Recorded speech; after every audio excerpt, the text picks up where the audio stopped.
Washington, D.C. is unique among American cities because it was established by the Constitution of the United States to serve as the nation's capital. George Washington chose this site along the Potomac River, and the city was founded in 1790. And now, more than 2.25 of a century later, D.C. has developed with quite a distinctive character. Both a beautiful capital city with world-class architecture and an international center of power and politics. Studded with historic memorials and some of the best museums in the world, Washington, D.C. is a modern city like none other.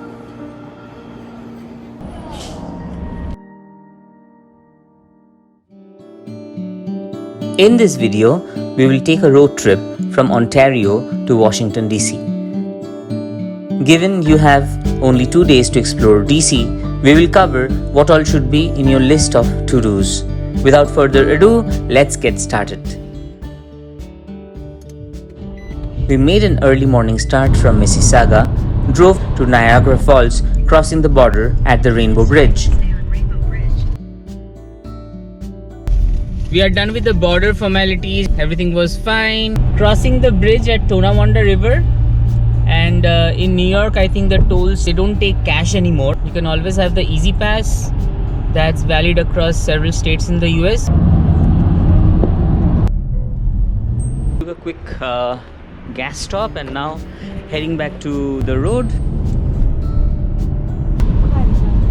Roughly 7 hours and 750 kilometers later, we reached our destination. We chose to stay at a hotel in Vienna, Virginia, a DC suburb. Apart from free parking, this hotel was just a 2 minutes walk to the Spring Hill Silver Line metro station. We took the metro to DC over the next 2 days. We found it very convenient and cheaper option as compared to parking at DC. From Toronto, we started in the morning. So good way to start the first day. Enjoying the mod pizza. Very, very good. We researched and managed to grab dinner at a superbly popular local eatery. Spot on.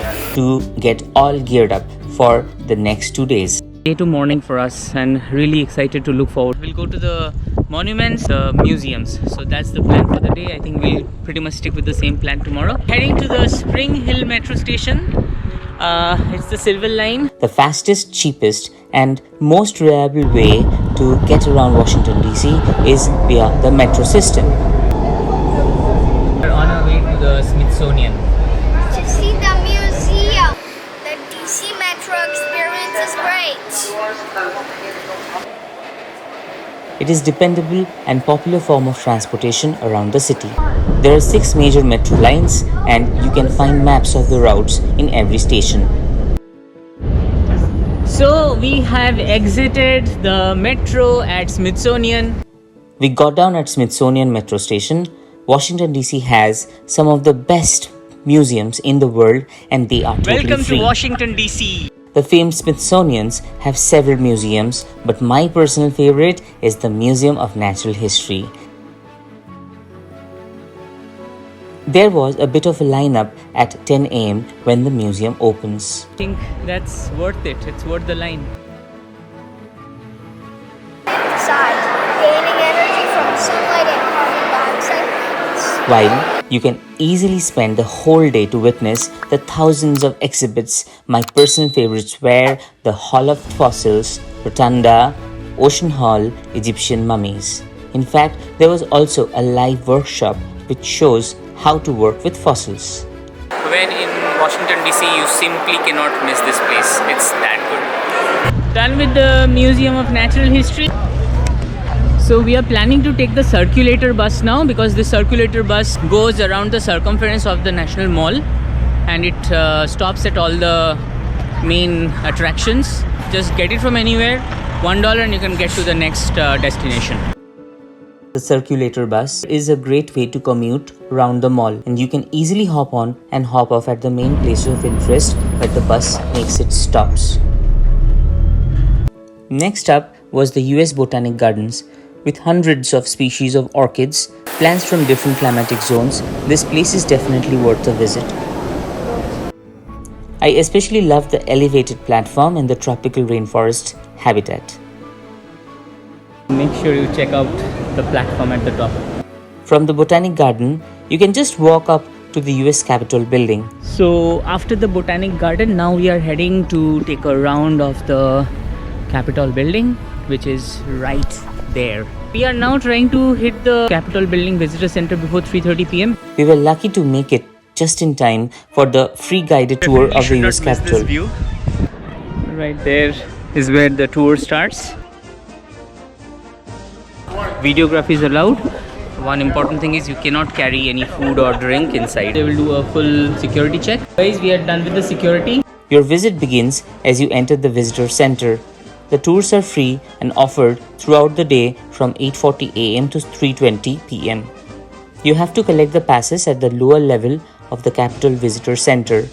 The tour begins at the Orientation Theater with a 13-minute film introducing to the building and its history.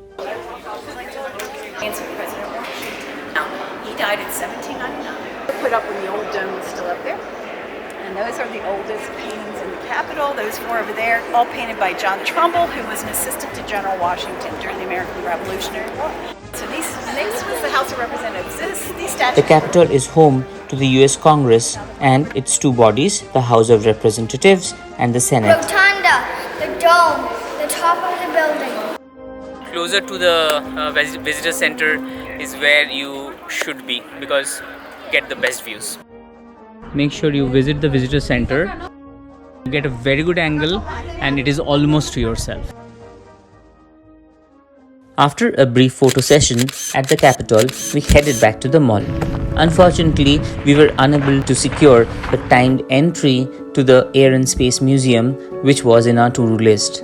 At the mall, we also caught a glimpse of the Museum of American Indian and the Smithsonian Institution building, which are magnificent examples of superb architecture dotting the National Mall. We are heading for the Smithsonian metro station to get the metro. This was already a long day and we just wanted to head back.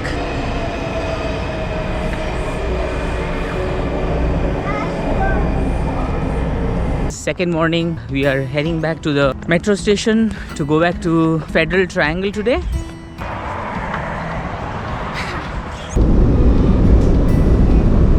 Destination will be Federal Triangle. We started early with the hope of getting the free passes to the Washington Memorial. This is the city's iconic pointy-tipped monument that stands tall and by rule remains the city's tallest structure.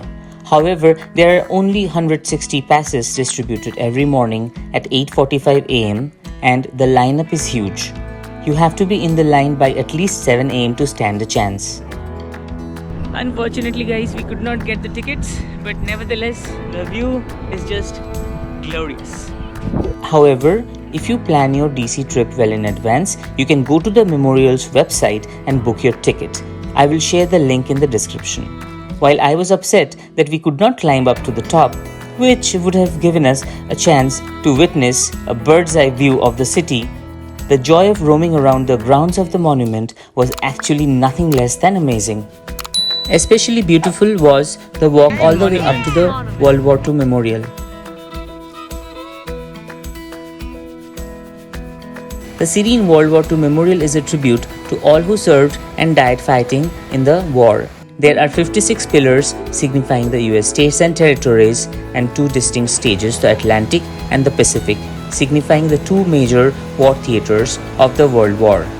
The memorial is located across the reflecting pool from the Lincoln Memorial. The Lincoln Memorial is of historic significance as right on these steps, Dr. Martin Luther King delivered his I Have a Dream speech. We once again hopped onto the circulator, going to Jefferson Memorial from Lincoln Memorial. Situated on the edge of the tidal basin, the monument looks super pretty.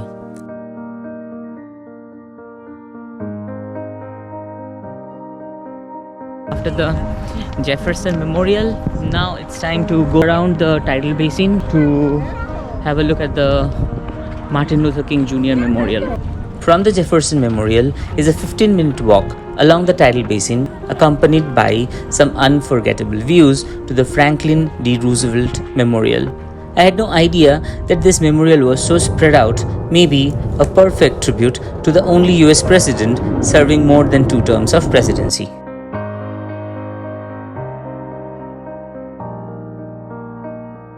After the FDR Memorial, we are now heading to the Martin Luther King's Memorial, which is right next to it.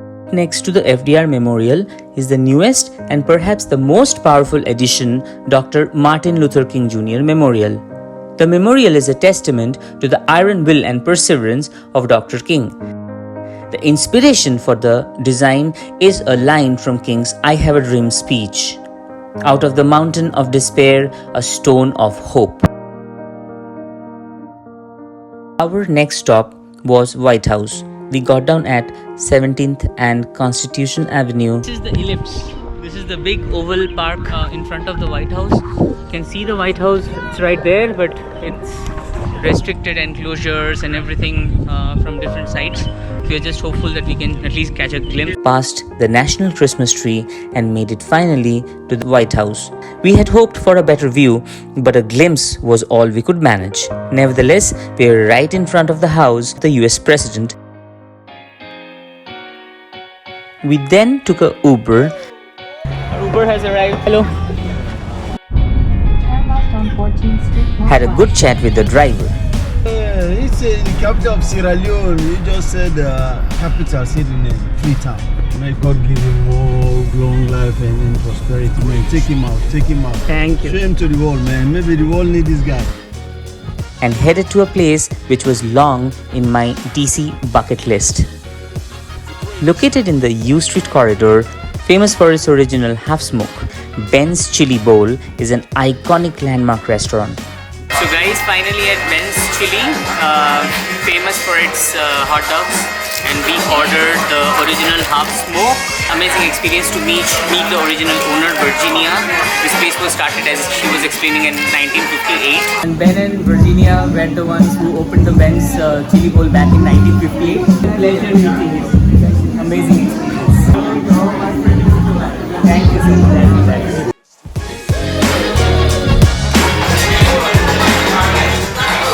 Wow.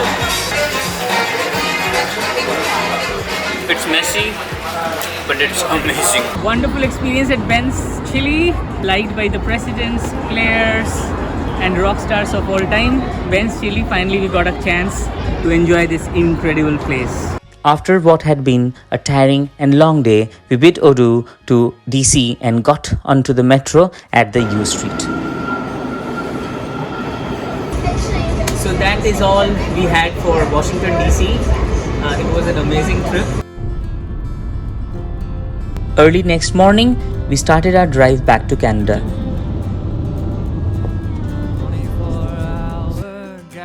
Reflected upon the last 2 days and cherished every moment. The irony's not lost on me. I'm freezing to the bone.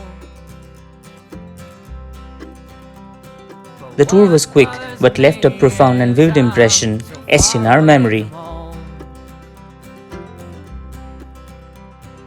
What bothers me is I'm so far away from home. My wife drove for an hour, which was a great experience through these jungly, foresty roads. Bit of shopping at the duty free, followed by checkpost clearance at Rainbow Bridge, and we were back. It was truly, deeply an incredible trip.